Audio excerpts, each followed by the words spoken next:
नमस्कार। मैं हूं अमन कौशिक और ये है UFC 253 पोस्ट फाइट शो। अभी 12 बजे हुए हैं और 10 बजे के आसपास सारे मैच ख़त्म हो गए थे। आज सुबह मैं 6 बजे उठ गया था मैच देखने के लिए। और जो मैं देख रहा था कि जैसे जैसे कार्ड आगे बढ़ रहा था, मैचेस अच्छे होते जा रहे थे। पूरे इस कार्ड की जो मेन हाईलाइट ये थी कि इज़राइल अडेसानिया ने अपना टाइटल को रिटेन किया और पोला कोस्टा को राउंड 2 में हरा दिया। और को मेन इवेंट में डोमिनिक रेस हार गए जैन ब्लॉकोविच से। मैंने कल वाली वीडियो में आपको ये बताया था कि मुझे लगता है कि मेन इवेंट में इज़राइल जीतेंगे और को मेन इवेंट में डोमिनिक जीतेंगे। तो मेरा एक प्रेडिक्शन सही था और एक गलत। आइए देखते हैं कि बाकी कार्ड में क्या रहा। सबसे पहले जो फाइट थी वो थी हकीम दवादो वर्सेस जुबराया तुगोव। इसमें हकीम दवादोव जीत गए by decision. Ketlen Vieira versus Sijara Eubanks, उसमें कैटलिन वियरा जीत गई using decision. Again Kai Kara France versus Brandon Royval, इसमें जीत हुई ब्रैंडल रोवेल की यूजिंग सबमिशन।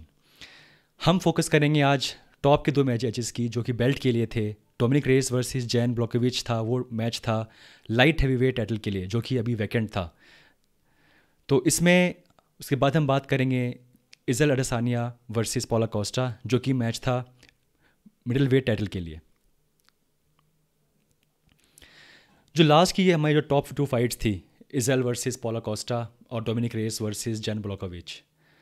पहले बात करते हैं मेन इवेंट की, इज़राइल वर्सेस पोला कोस्टा। सबको ये लग रहा था कि ये फाइट्स दो ऐसे फाइटर्स के बीच में हैं जो कि दोनों अनडिफीटेड हैं। दोनों की अपनी अपनी स्ट्रेंथ है। पोला कोस्टा जैसे मैंने बताया मैंने कल, वो आगे आके खेलते हैं, उनकी स्ट्रेंथ है फॉरवर्ड प्रेशर। और इज़राइल की जो स्ट्रेंथ है वो है प्रिसीजन टेक्निक। और सेम आज वही हुआ। अगर आप देखें मैंने कुछ स्लाइड्स बनाई हैं जो मैचेस के बारे में। इज़राइल अडेसानिया अगर आप देखें जो ये जो स्टैट्स हैं वो पूरे मैचेस के हैं। आउट 84 स्ट्राइक जो उन्होंने अटैम्प्ट की पोला कोस्टा के ऊपर, उनमें से 55 लैंड हुई। और आप देखिए पोला कोस्टा ने सिर्फ 26 फाइट्स अटैम्प्ट की और उनमें से सिर्फ 12 वो लैंड हुई। अगर आप देखें जो स्ट्राइक परसेंटेज है वो है 65% है इज़राइल के लिए और 46% है पोला कोस्टा के लिए। और एक नॉकडाउन इज़राइल के लिए जो कि बिल्कुल लास्ट में आया था राउंड 2 में, और पोला कोस्टा के लिए कोई भी नॉकडाउन नहीं।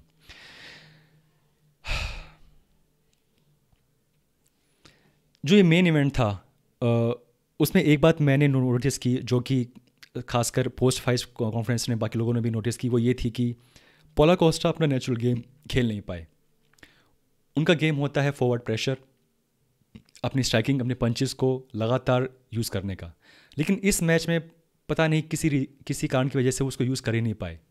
मेरा मानना ये है कि अगर आपने ये फाइट देखी सुबह, जैसे पोला कोस्टा आगे आ रहे थे इज़राइल उनके राइट लेग को स्ट्राइक कर रहे थे, उनकी लेफ़्ट लेग को, क्योंकि वो बार बार वो उनके लेफ़्ट लेग को नी पे स्ट्राइक कर रहे थे। उनकी जो ये ताकत थी आगे बढ़ने की और पंच स्ट्राइक करने की वो कम होती जा रही थी। अगर आप कभी भी पंच करने की कोशिश करेंगे तो आपको लगेगा आपका जो पैर सबसे आगे होता है उससे आपका जो है वो पोज बनता है, आपका पोस्चर बनता है। और अगर आपका फ्रंट लेग में ही प्रॉब्लम है तो आप उससे पावर जनरेट नहीं कर पाएंगे। पूरी फाइट में पोला कोस्टा उनको बोलते रहे इज़राइल को कि आओ मार और मार और मार, लेकिन ये बिल्कुल साफ था कि हर लेग स्ट्राइक के बाद उनकी जो पावर है वो कम होती जा रही थी, उनका जो मूवमेंट है वो कम होता जा रहा था। लेकिन मुझे ये बात समझ में नहीं आई कि क्या वो लेग स्ट्राइक को चेक क्यों नहीं कर पा रहे थे।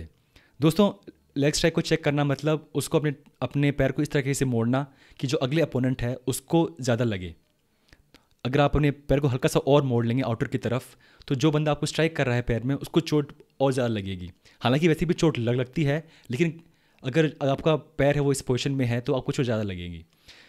पोला कोस्टा उनकी लेग किक्स को चेक नहीं कर रहे थे और इसीलिए जैसे जैसे राउंड 1 ख़त्म होता गया उनके लेफ़्ट पैर में जस्ट नी के ऊपर एक सूजन बढ़ती जा रही थी, स्वेलिंग बढ़ती जा रही थी और ये साफ था कि वो उस पर असर कर रही हैं।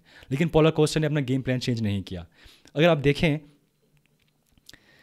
राउंड 2 में जब उनका जो टाइम है 3 मिनट ऑलमोस्ट 4 मिनट्स, अगर आप देखें इस राउंड तक उन्होंने सिर्फ और सिर्फ 12 स्ट्राइक उनकी लैंड हुई, 12 स्ट्राइक। लेकिन अगर आप वो अगर आप देखें एक बार कि आउट ऑफ 84 अगर इसराइल ने 84 स्ट्राइक अटेम्प्ट की और पोला कोस्टा ने 26, यहीं पे वो मार खा जाते हैं। उनका जो गेम प्लान था जो कि हमेशा होता है फॉरवर्ड प्रेशर, वो काम नहीं कर पाया शायद।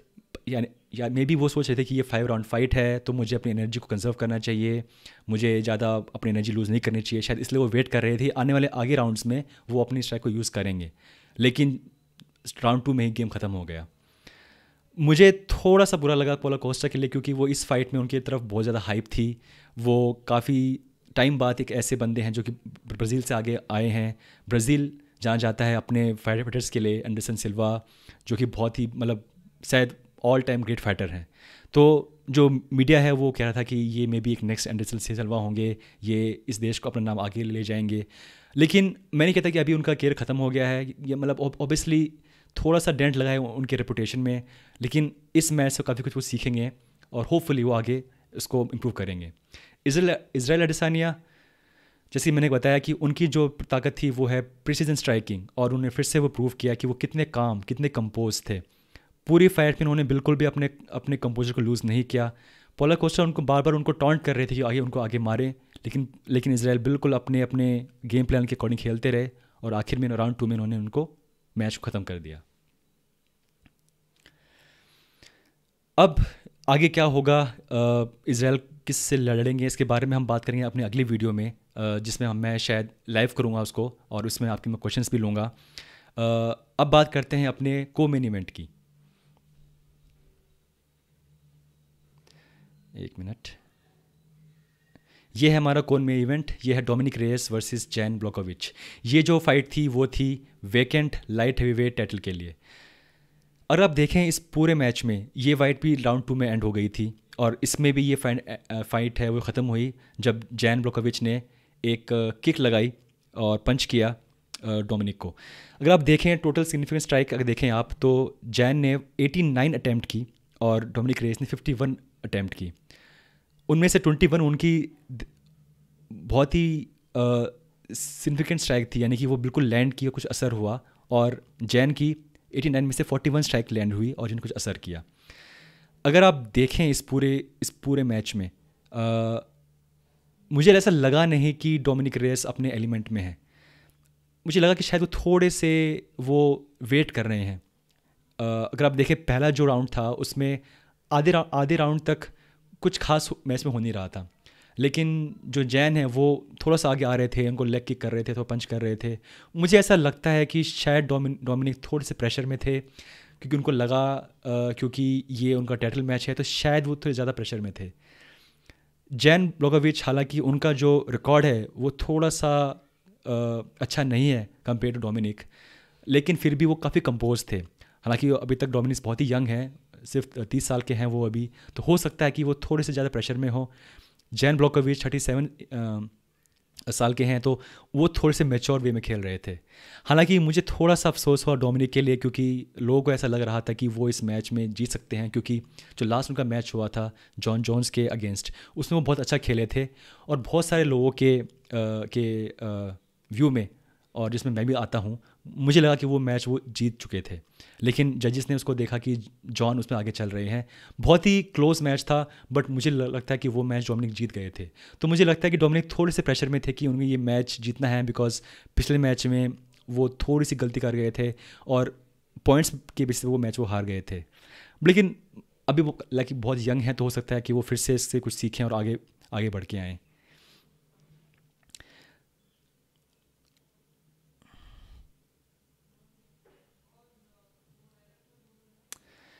दोस्तों ये था हमारा पोस्ट फाइट शो।